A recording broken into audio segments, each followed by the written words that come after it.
May the 4th be with you. This is the Focus Group.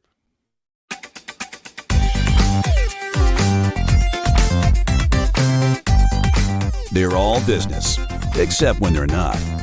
It's the Focus Group with Tim Bennett and John Nash.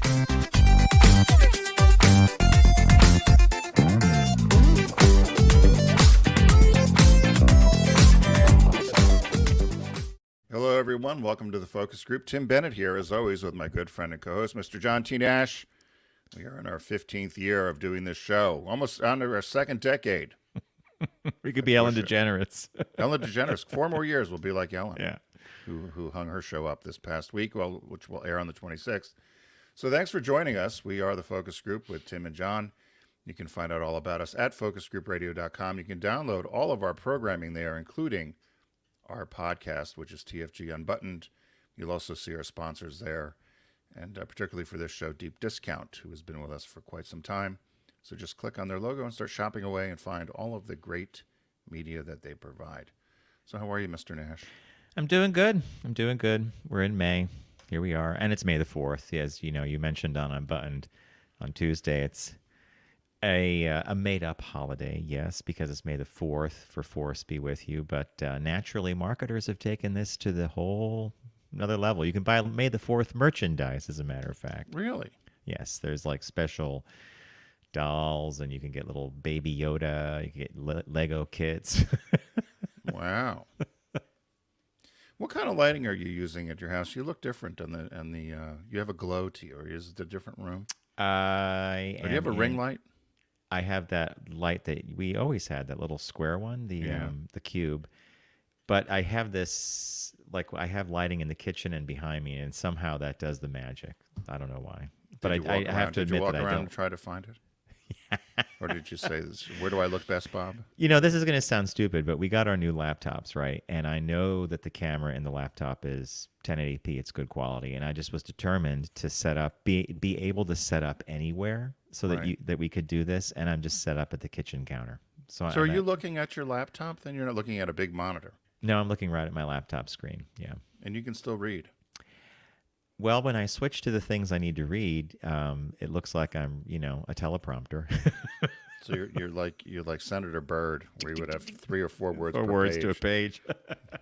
give a 90-second floor speech, and it was exactly 4 feet of paper. They bring out a ream, like a little hand cart. Like, here's your speech, Senator. Flip it. Hey, speaking of which, my God, I guess we were watching a Spencer Tracy movie. I don't know if you've ever seen this movie called The Last Hurrah. And it takes, and it has a couple of great character actors in it. It's black and white, and he is the mayor of a town who's running for his last election.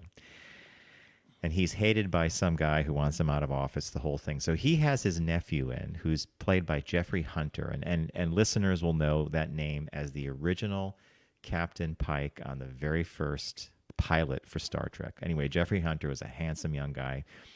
He comes in as the nephew, and Spencer Tracy says, and he's a journalist. He said to his nephew, would you like to cover? He goes, before I go any further, he goes, what are the biggest sports? What are the most popular sports right now? And Jeffrey Hunter sits there, and he says, well, I think basketball is probably the one that really draws the most attention.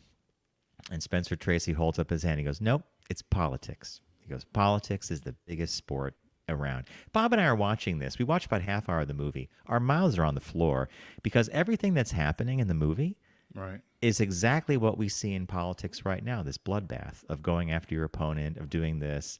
And Spencer Tracy's character is accused of running an old-fashioned campaign where he goes to actually meet people and shake their hands, as opposed to getting all these endorsements and doing all this other stuff. And we're just like, eventually we turn it off because I'm like, I need to watch this from the beginning.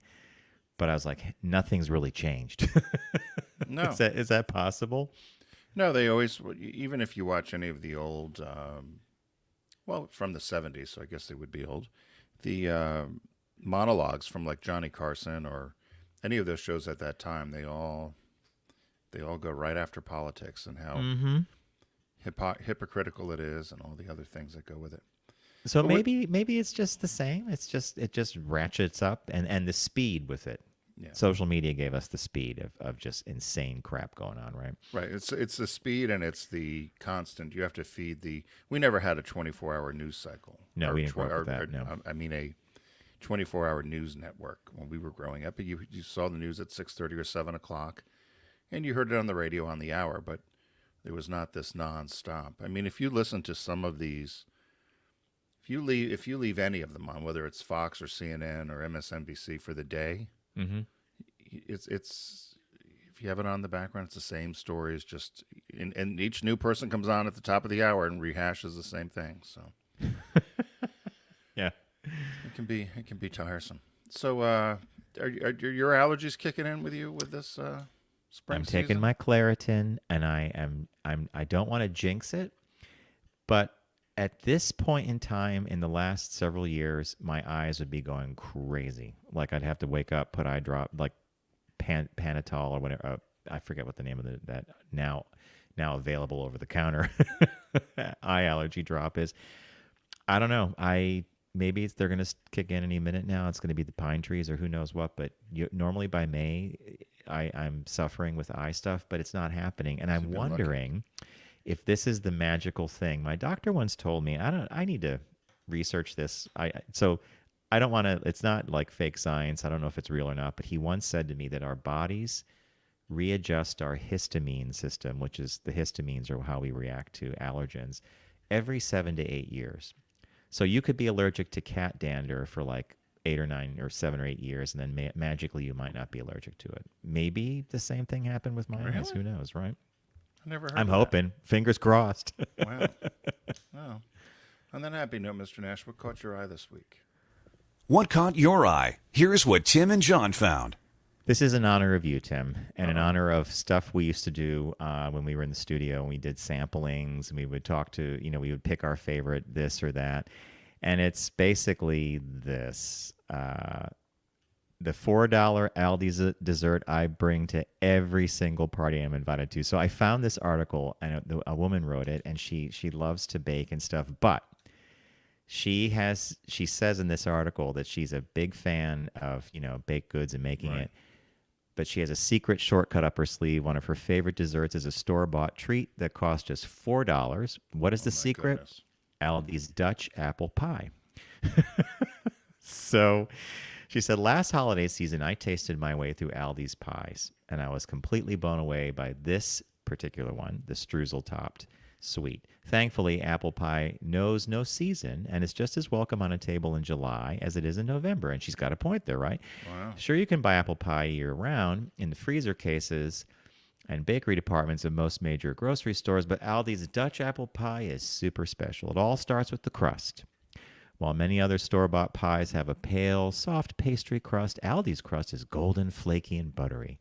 The streusel topping sets the pie apart from other pre-made pies as well.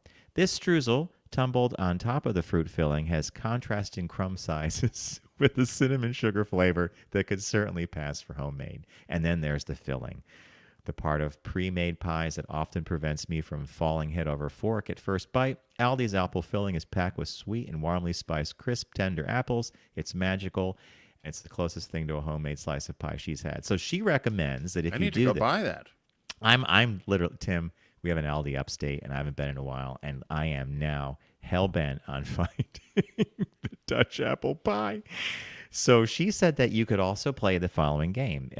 Pop it out of its box and put it into like a pie tray or a pie tin. And if you want to make it look like you made it yourself, you could always sprinkle and grate some fresh nutmeg over the top just to make it look like a little more homemadey. And I know you will not do this, but she said the pie really comes to life when you add a scoop of vanilla ice cream on the side, making it a la mode. You are not an a la mode fan, right? No, not. But I would have it on the side. And with apple pie, I will take exception with that and do it. So this is interesting. So our friend Kathy, who she'd been on the show with a licensed marriage family therapist, she tricked me a few times until I caught on. She would buy the chocolate cake at Costco and do a similar thing. So she would take her butter knife and then go across the frosting to make it look like she did it, and then do a little powdered sugar on top and bring it on a cake thing. But it was delicious and everybody loved it. And I was listening to a show on Sirius Radio, and I was screaming because the woman the show the woman was on was talking about these cookies that she discovered at Fresh Market. And The ones that we have in our freezer right, from our the line last visit. split up and everybody went crazy. And I said, she is going to ruin these. And people are going to now, because they've already gone up $1.50 since. Now, you can blame the pandemic on a lot of things. Food has seemed to have gone up far more than it should have, right? Should a box of cookies go up $1.50 in a year? It seems high. Seems pretty high to Sugar flour, right? They'll blame the transportation, the whole bit. Right? Anyway, I was irritated. I was screaming at the radio because I thought this woman's going to ruin our cookie find, and we're not, because it's already hard to get them. How many fresh markets? And question: do you have an Aldi down by you? Yes, we have one. I was just there the other day. You do. My okay. parents' German neighbor swore by the stolen. Oh, I love that cake. That was the holiday cake. Yeah. Yeah, of all the places they would try to shop, the Aldi stolen was the best. I went there and I bought some pita chips. I go for specific things, but what I'm upset Sea salt about, with pita chips. That's right? Yeah. What I'm upset about here, different than in the PA Aldi, they're almost trying to be a fresh produce grocer. So, and they're carrying real brands. So things like Applejack cereal or Frosted Flakes, which you don't find at Aldi's generally. So I don't know if that's just a thing here because I didn't know if it was the beach or they're short on things and they need to fill the shelves. And so they're just buying stuff from warehouse or bringing stuff from their other brands and just trying to stock the shelves. But there's an awful lot more name brand American things there than you'd usually find. I'm wondering if you can, because we were doing this with Trader Joe's as well. You had a bunch of picks that could certainly do this.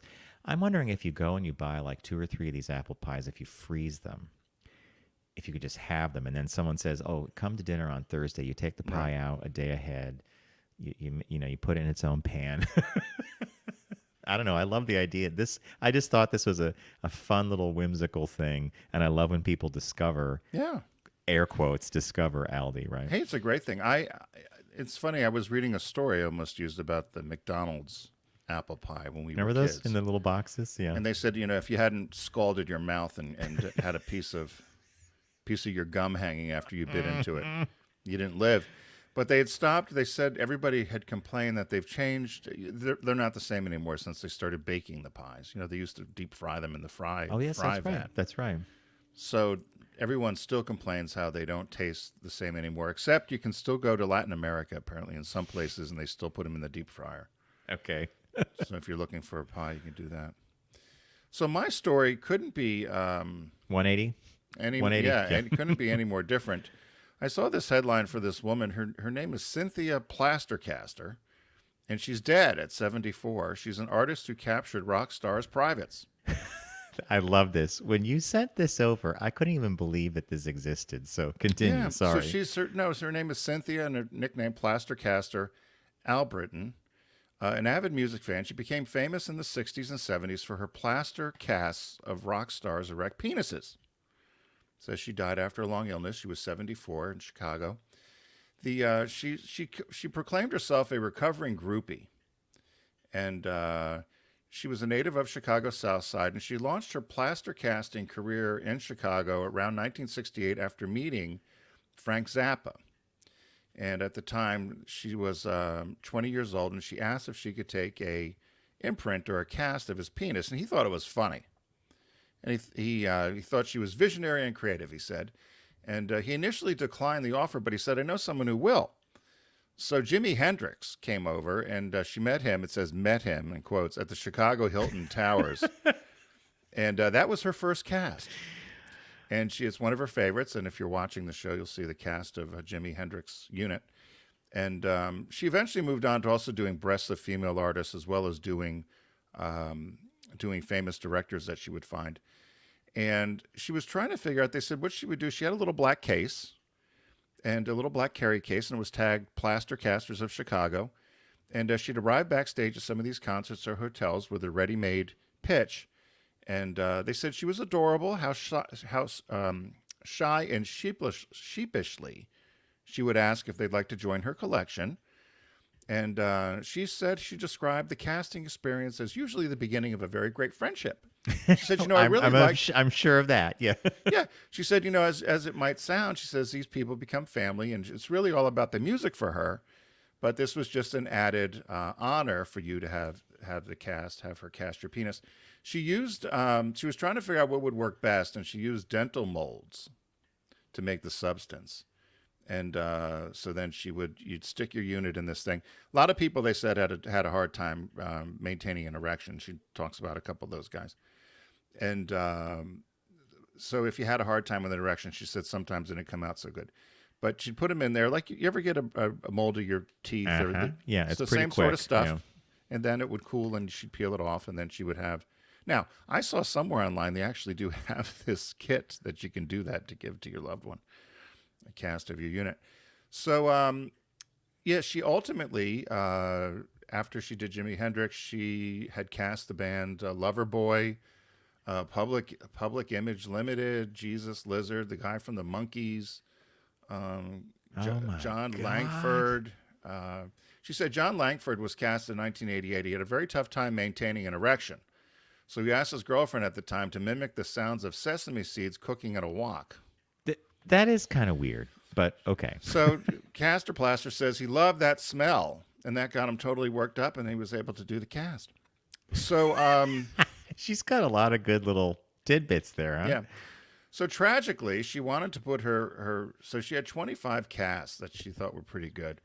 And Frank Zappa, again, became a very good friend and thought maybe she should put these on display.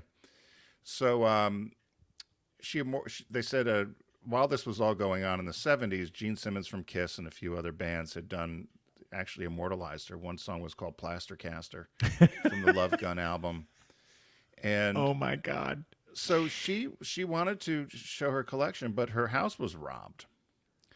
And all of the, so it says her house was robbed and she lost her collection, but it was recovered. And then when it came time for her to try to do the tour again, no one was really interested. But she did eventually show these in New York in 2000. Feminists went crazy. They said this was degrading. And she said, no, it wasn't. She thought it was quite the opposite. She thought it was empowering. So she kind of told the feminists to, take a hike or take a cast. Right. So for a decade, these things were missing. And they did. The BBC had done a documentary of her in 2005 called "My Penis and I." Now we'd be in trouble because we're supposed to be me, right? My penis and me, my penis and I. Let's not go down that rabbit hole while we're talking about casting penises. Then she recently, right before, in 2010, she ran for mayor of Chicago under the Hard Party ticket. Her campaign promise was she'd be hard on crime. She said, I'm not a politician. I'm an everyday citizen that's sick and tired of seeing the problems of our city escalate. Mm-hmm. And so she wanted to do that. So, and her obituary said she invented something. It was heroic, yet so disastrous as well. She was baffling, shocking, funny, witty, and a gentle person. She was completely unique supporter. She was a completely unique supporter of musicians. So rest in peace, Cynthia. How old was she when she passed 74. away? 74. Okay. What an interesting. She had a long illness. They didn't say exactly what the illness was, but a long illness. What a. Yeah, I agree with her. I don't see why the feminists got all up in arms. I mean, unless they felt she was somehow glorifying this as opposed to some kind of. I just think it's a fun little tick. Hey, mind if I cast that? Well, and people knew about it, right? Because she would talk her way into getting behind a lot of these concerts or shows, and she'd get there, and then they said she'd have her little case and say, hey, would you mind if I her little black bag right took a casting of your penis. I could do it for you, honey, but I need to have sesame seeds and a walk going off to the left. Did you see the Jimi Hendrix one? I thought was pretty impressive.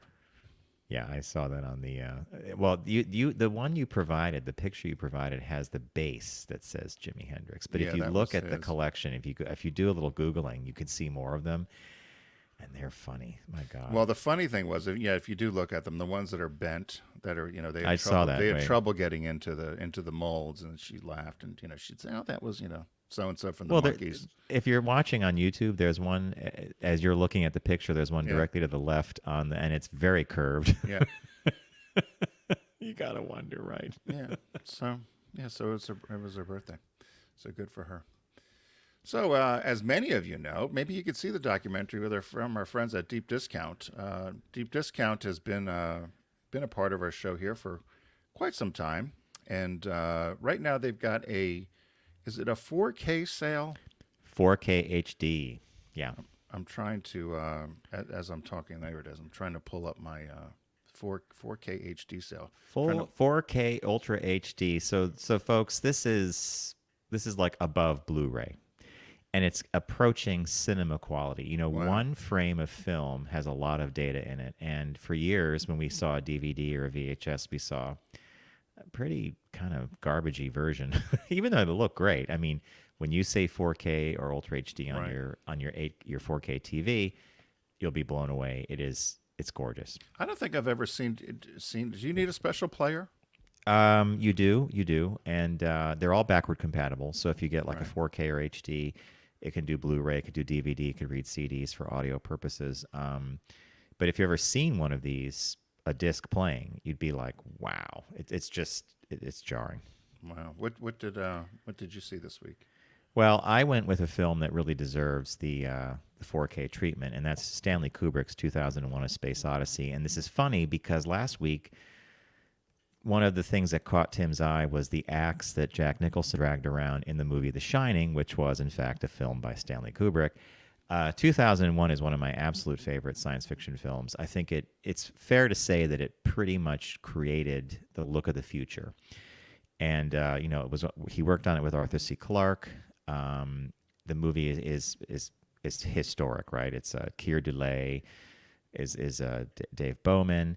The astronaut that has to go out towards Jupiter because of the monolith that's found on the moon. Of interest to me was all the extra material that they're putting into this 4K release for 2001.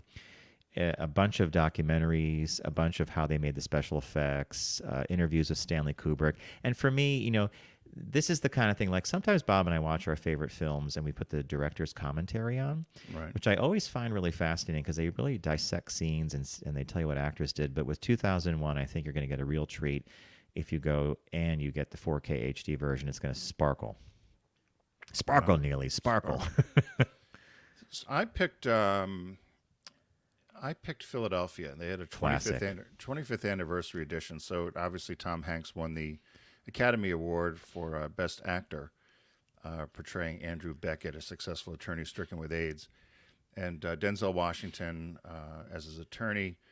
The movie also had Antonio Banderas, Joanne Woodward, Mary Steenburgen. So it's a classic film. I haven't seen it in quite some time, and so it would have been its 25th. I believe it was its 25th anniversary in 2018, and this is the anniversary edition. The original airing or release of the movie was 93. So I'm curious as to how it's held up. Have you seen it recently? I did. I saw it about a year ago, and I have to tell you, I do recommend people. I think it's a great pick, Tim. I'm glad you put it on here for 4K HD. I think it needs to be seen. It's a totally good snapshot of that time period, the height of the HIV/AIDS crisis, and all the stuff that went on, and all the misconceptions people had, and how we treated others that were affected by this or infected by the disease. And it all plays out in the movie very well. I mean, even when Tom Hanks goes to interview Denzel Washington to be his lawyer for this, it was an employment case. He was, he was fired unjustly because he was gay and he had HIV/AIDS. That scene itself is even somewhat uncomfortable to watch because you could tell that Denzel Washington, as the character he's portraying, is not quite comfortable with the story that Tom Hanks is telling him or who he might even be, but he recognizes the need for justice. And anyway, it's a good pick. Good choice. Also the soundtrack to that is Yes. quite good, and Bruce Springsteen's haunting Philadelphia. song "Philadelphia" really fits with the scenes of the movie and very impactful. So that's what I picked this week. What was the release this week? New release is a movie that I need to mobilize and see. I am behind on my Pixar films, and I'm a big animation buff, and I was reminded about that the other day when I saw some sections of Toy Story, and I'm like, my God, I need to catch up on my Pixar movies. So Turning Red came out. it came out. This was an interesting film because when it was going to be theatrically released, and at the last minute, Disney made the choice of putting it on the platform as a streaming release. Many of the Pixar animators and people that worked on the film were extremely upset about that because they felt it really deserved a pure theatrical release. But it's done extremely well on streaming, so it might have been a good decision. But Turning Red is a story, and it takes place in the early aughts, so it's the early 2000s. And it's about the life of 13-year-old Mei Lin Lee, who's voiced by Rosalie Chang, and it's about her BFF. It was about her BFFs, her best friends forever, her boy bands, and most of all, hyperachieving to keep her parents happy, the hover rents as she calls them. That was until she got smacked by an old family curse that turns her into an 8-foot red panda when stressed, and her comically calamitous coming to terms with it fuels this incisive, endearing Pixar effort. A lot of critics loved it. A lot of critics took exception with some of the settings and some of the casting. But overall, it's been a very popular Pixar movie, and I'm dying to see it myself because, as I said, I got a backlog of Pixar. So, do you know why some people didn't like it? There was a critic that came out and said, pointedly at the very early, right when it was being released, that if you were in the Asian American community, this would resonate with you because the main characters and her family are Asian American. Right. And a lot of people took criticism. A lot of people took that to task and said, you're missing the point. That may have been where it took place and the family that it took place with, but it could be anybody USA. And then he kind of retracted that, and then there are some other themes going on here with Turning Red that had parents questioning whether this was appropriate. But either way, I'll see it and render a judgment. All right, so wrapping up our deep discount read here. Remember, it's the 4K Ultra HD sale that's going on right now. Tim, I picked 2001: A Space Odyssey by Stanley Kubrick, a movie that truly deserves to be seen in 4K because the closer you can get it to like it was a 70mm Dolby theater sound quality, the better. Tim picked Philadelphia, which I highly recommend. Again, getting the 4K treatment would make this film really look great on screen. And the release this week is Turning Red. So go to Deep Discount and get there by going to our site, focusgroupradio.com. Click on the Deep Discount logo and start your shopping today. And tell them Tim and John sent you. So we're going to take a super quick break, and when we come back, we have Business Birthday, and we have a shop talk for you. So stay with us.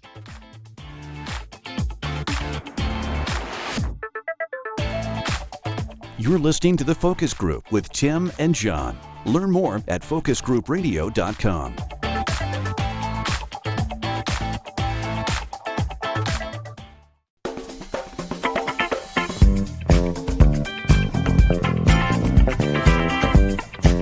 Now back to The Focus Group with Tim and John.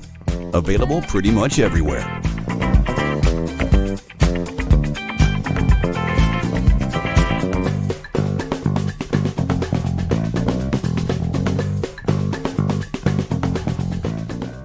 Hey everybody, welcome back to The Focus Group. As the announcer said, we're available pretty much anywhere and everywhere. If you just Google us, you'll find all of our content, or the easiest thing to do is go to focusgroupradio.com, and you'll see all of our content there, including our podcast, which is TFG Unbuttoned, released on every Tuesday. Hey, before you continue, What? Question about steel-belted tires. Oh, boy. So, the thing I hate the most, when the dashboard has a yellow light of any kind, the worst being check engine, right? Because it could be anything.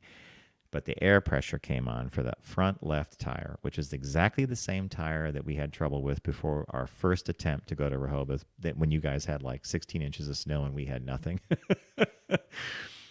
And I had to go crazy to find a place and there's a place literally 5 blocks from our apartment where you pull in, they jack the car up, the tire's off, they're done in like 10 minutes, and they pull the nail out and you're done.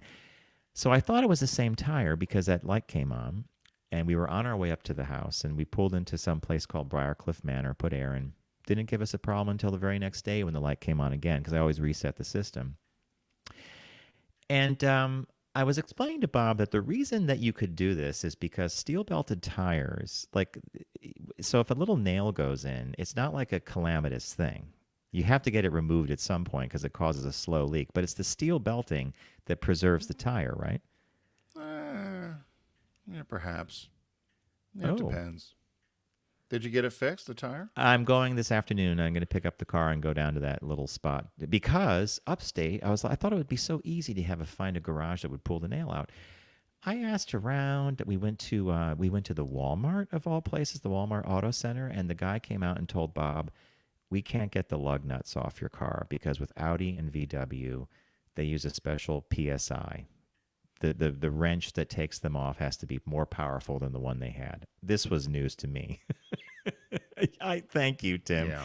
Okay. If I get this fixed today and there's no problem with the lug nuts, we'll see.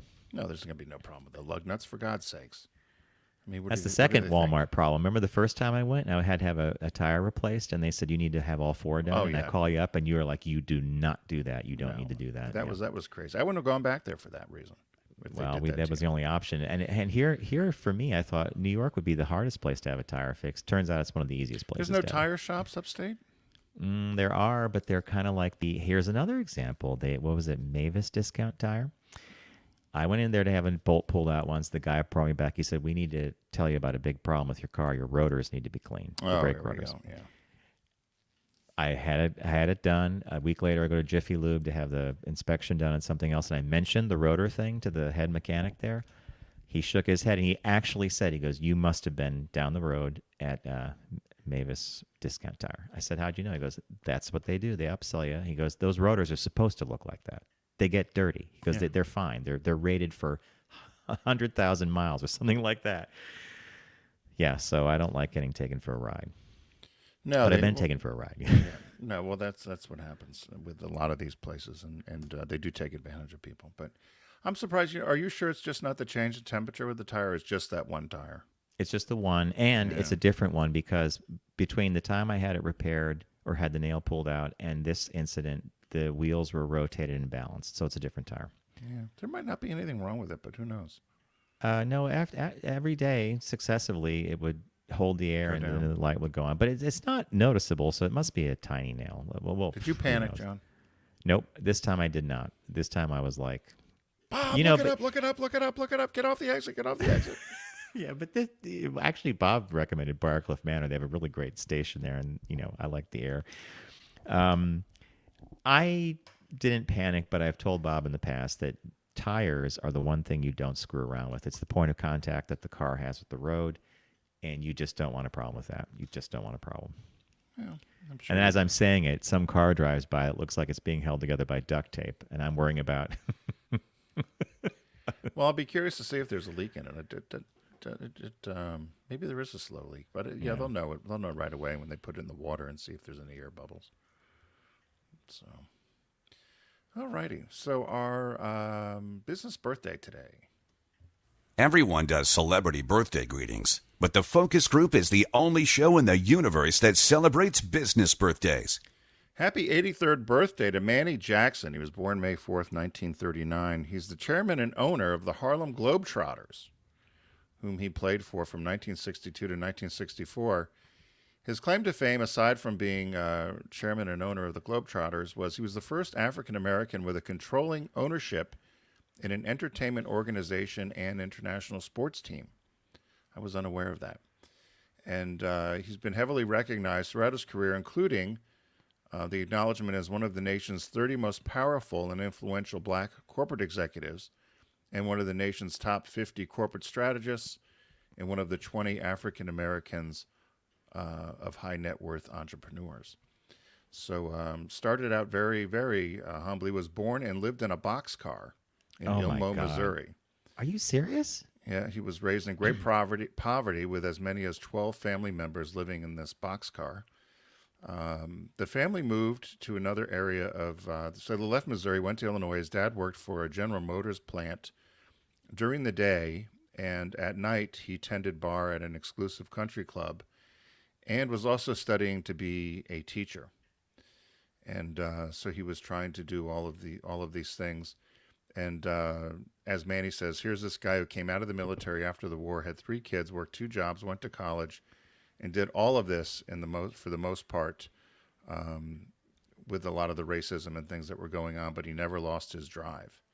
And it showed him how you can work hard and make something of yourself. And he has this philosophy that you'll never achieve it if you don't see it. Or most young people, he said, are unable to achieve what they cannot visualize. And he said one of the greatest impacts on him was growing up was the YMCA in town. He said even though in the early 50s, when many things were segregated, he called institutionalized racism, he said the YMCA actually promoted and encouraged programs of interaction of all citizens. And he said, and routinely, it was the one place in town where you could actually see people from different backgrounds and races actually getting along and working together. And so he went to an opening of the new YMCA that opened in the town there where he grew up, and he said, we have observed that better prepared soil always produces the strongest plants. Thank you for preparing the soil here in Edwardsville. They said it helped him as well. So he had gone off to, after he was in high school, he was a good basketball player. He went to the University of Illinois on a scholarship. And he said that he and another African-American team member were the first African-American players to start at the University of Illinois. And during his college career, he said he often faced racism by many of the university's fans and students. But despite that, he was an outstanding player and became the first African-American letterman at the University of Illinois and graduated in 1960. He tried out for the New York Knicks. He failed. But he was instead invited to try out for the Harlem Globetrotters. And that's the team that, there's the 2 teams, and they really perform basketball tricks and entertain crowds. And it nothing but fun. Right. So they said his career as a Globetrotter was short-lived. He was only there for 2 years. He left and then went back to school to study economics and worked at General Motors for a while. And then in 1986, got a job at the Honeywell Corporation, which he was promoted to one of the senior executives there. He, in 86, also found the Executive Leadership Council, which was a group of African-American corporate executives from various industries that would help network among one another and help the younger generations. So in 1993, the Globetrotters' popularity were beginning to decline, and the team was nearly bankrupt. So he purchased it for $5.5 million. And he replaced a lot of the older players for some younger ones, and then would really focus more on skilled showmanship than some of the goofiness. So it was really these kind of very, very skilled shots or things that that could be done from more of a skill level than kind of the comedic level, I suppose. They said under his watch, they experienced for 14 years, they've experienced average growth of over 10%, usually somewhere around 14%. He brought in other investors. In 2006, the team was sold for $100 million. So it's pretty good investment. $100 million. So he paid $5, right? He paid $5. He worked with them 14 years, grew the franchise again, did some tweaks with it, and he remained non-executive chairman until 2011. He still owns a 20% stake in the team. He said he had a 15-year-long run with them, and that was a hard run and good enough. Married, his wife and 2 daughters. He laughs. He still worked at Honeywell. And he said, when I would meet people, if I showed them my Honeywell card, they all figured that I probably had some important job and isn't that great. He said, but if he showed him his Globetrotters card, he said, people would light up and smile. He said they wanted me to come meet their families. He said, because this is really an American thing, and this is American heritage, and particularly a uniquely African-American franchise. And he said, so of all the success he had in the corporate world, it was really his success as chairman and owner of the Globetrotters that people always wanted to hear about, right? So he won many has won many accolades and honors over the years, but celebrating his birthday today, May 4th, 83 years old, Mannie Jackson, 83 years old. I think this is a fantastic business birthday. And when you sent this through, the minute I saw the Harlem Globetrotters, even the picture of them, they're all smiling. because they used to delight in delighting a crowd, right? Yep. With insane skills, making a shot from who knows how far down the court, all the spinning the ball on the fingers, Yeah. I remember, I think they might have come to our high school. Would they have? I seem to think they did too, Tim. Yeah. I seem to think they they did came. at one time. And always entertaining. Kids loved it. So it was. And it belies the fact. I mean, the fact that they can run around and do all these great tricks with the basketball belies the fact that they were incredibly talented players. Yeah. The fact that they got to that level and they could do what they did, very, very talented. Yeah. What's going on there? I got stuck. Oh, no.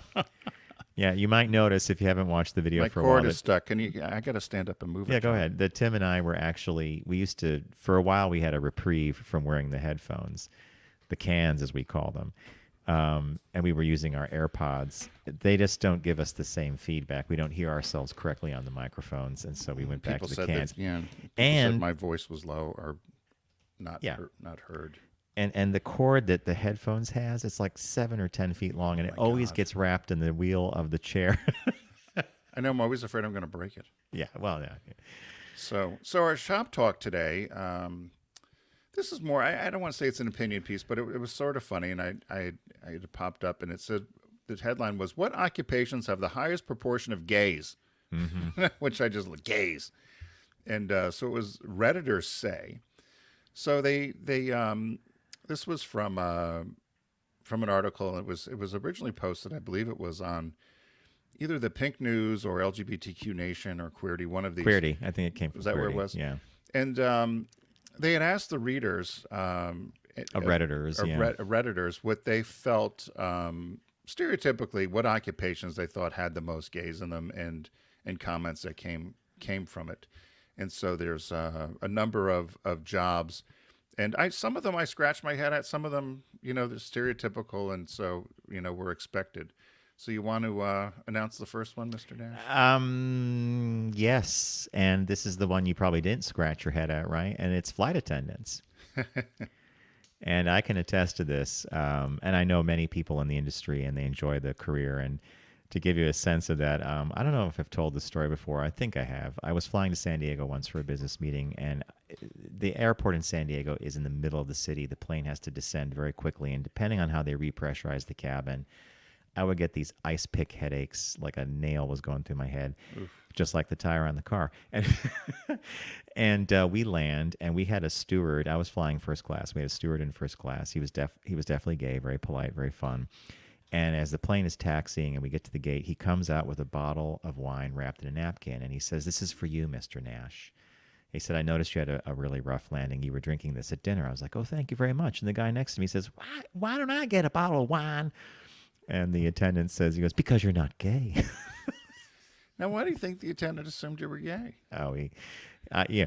Look, remember when I learned how to ski in Aspen, and I was with these two girls from New Orleans, and they're like, "Are you here for the week? You here for the week? You here for the week?" And finally, I'm like, "Yes, I'm here for the week." Like, "What week?" "Oh, the gay ski weekend." "Oh, how'd you know?" "Oh, it's like a freshly clean painted glass." So anyway. Is that how they know? Yeah. That's like the time we were in Telluride and I got off the lift. You're like, "Well, that's a pretty coat." And everybody started laughing. I'm like, "John, that's not the look I wanted. I wasn't looking for a pretty coat." There you go. Who's next? Who's next on the list of public relations reps? That one I was like, that 50-50 for you? Well, most of the PR reps that I knew, other than maybe in auto, but even in auto now, were female. Yeah, that's usually what I thought younger too. females. Yeah. But so they said public relations reps seemed to be one that they picked. What was the next one? Performing artists, classical singers, dancers, musicians. I have to say that this is it's a stereotype. Yep. It's a perception. I'm not sure it's 100% accurate, but there are many gay LGBTQ folks in the performing arts. So Yep. This next one to me was that's a head scratcher, Tim. It said paramedics. They said there were a surprising number of gays in emergency medical services, which that one I was maybe we're not in tune. Maybe we're not, but every single person I know who went into being a paramedic or an EMS was not gay. And it doesn't matter if they are or they aren't, but that was a head scratcher. This next one also is a head scratcher. Me again. This is from Reddit. This is people putting in their thoughts on categories. It's not exactly science. Starbucks baristas. And someone says, my Tinder experience would make me say wannabe actors and Starbucks baristas. I haven't been to a Starbucks in a long time, and I think that there's probably a lot of LGBTQ folks that work at Starbucks, but I think there's an equally larger number of non-gays, right? Right. And I think Starbucks baristas generally are kind of the liberal Seattle type-ish. Yeah. If you were to frame them, I suppose. This one, pharmacists. I actually do know a couple of gay pharmacists, but So they do said I. pharmacists are. They said they don't know why, but every drugstore seems to have at least one obviously gay guy. Now, they're not necessarily pharmacists, I don't think, but I do know a couple of gay pharmacists, and I was wondering, so that stereotype may hold some water. This next one, nurses. In fact, the interesting thing to me about nurses, especially male nurses, is the pushback you get that a male nurse is by the fact that they're a nurse, that they're LGBTQ or they're gay. Most male nurses I know are actually straight, so or non-gay. I know a couple that are gay, I guess, but the next category, scientists. So someone says, in my experience, there are quite a few gays in science, particularly in academia. And they said he had a lab team of, as one person said, they had a lab team of 10, and it was 50-50. So I was, I guess I also don't know a lot of scientists. Neither do I. I don't know if I have a feeling on that one. And the bunch that I know lately are all female, and they're non-gay. So but there was a Redditor who said there's actually research about how gay men excel academically and are overrepresented in academia. That's true. Yeah. Okay. And the next one is chefs and cooks. I'm tossing this one out because I have every single chef that I know has been not non-gay. They could be super gay friendly, but that's just me. And again, this is Reddit. This is people just throwing their hat in the ring. The next category is Republican lawmakers. So Republican politicians, Republican lawmakers, Republican senators. Now, I did have to laugh. We reported on a story about old Mr. What was he wearing? Cawthorn, panties? Madison Cawthorn on a cruise ship before it was Did you elected. see the latest this past week with him? His assistant was caught talking to them, and how Madison said he'd like to see a nude body underneath him. And his assistant, 24-year-old assistant, I think his name is Scott, reached over and grabbed his thigh. And then apparently Madison is divorced. This assistant, young, handsome assistant, travels with them everywhere. Lives with him. He's his roommate. And he's provided lots of gifts along the way, I guess, that weren't declared. I don't know. I think we were right. He might be going the way of Aaron Schock. What do you think? Well, it could be that, A, and B, Madison Cawthorn could be right, and that there are many people that are out to undermine him and derail his reelection campaign. I just think you have to look at what he's done. I can't imagine if you're in his district, he's done something for you, but hey, who knows, right? Yes, so that was a Republican lawmakers. And I am not gay. Who was that? Larry Craig? I am not gay. Gay. I've never been gay. That was still the best. Yeah, the bathroom stall at Denver Airport. Gets arrested. Yeah. Just wide stance. Folks, we can't make this up. This is just life. Right. The last one in this Reddit list of careers that have a lot of LGBTQ folks them is organists. This one I actually might agree with because every single organist I know has been gay, and it's a unique area, especially if it's a church organ or one of these huge, things that require a lot of talent to play. So this one kind of rang true for me. Yeah, no, I agree with that one. I think I know 2 or 3 organists and ones that play the actual instrument. And the one there were 2 that weren't on here that I was surprised about. Do you want to say what the 2 were? Do you have it in your head? Do you think there's 2 that are missing that would be stereotypically work that you think LGBT or if I said customer service rep, or art director. Oh, okay. Those are 2 I didn't pick. I would have also said people, although we've had this discussion before, male models. Which a lot of them, though, are straight, but people assume because of their good looks and how they take care of their bodies. Yeah. And then the other one's like a florist. Oh. Yeah, that's an interesting one there too. Yeah. Yeah, I didn't know about that one. But you said customer service rep. What was the other one? And art directors. Art director. Okay. Well, when I graduated school way back when, if you're in design and art direction, you really had only four options. You went to New York, Chicago, San Francisco, or Los Angeles. Those are the big publishing and stuff. And the joke was, especially in New York, you'd go into a meeting and they would assume that the art director was gay, but they're not always gay. Yeah. So there you go, folks. folks. Little fun, useless piece. Thank you, Reddit, for your opinions of these. Some of them are closed, some of them not so. So, hey, folks, we want to thank you for joining us today here on the Focus Group. Remember to go to focusgroupradio.com and check out all our media and learn about our sponsors there, including Deep Discount, which is running a 4K HD sale this week. You get to Deep Discount by going to our site, focusgroupradio.com, and click on the Deep Discount logo and start your shopping. I picked 2001: A Space Odyssey. I think it would sparkle is the word I would use on 4K HD. Tim picked Philadelphia. And the release this week is Disney Pixar's Turning Red, which I need to catch up on my Pixar movies. So we like to say, don't text and drive, arrive alive. We want to see you in the next week, and thank you again for spending time with us. Have a good one.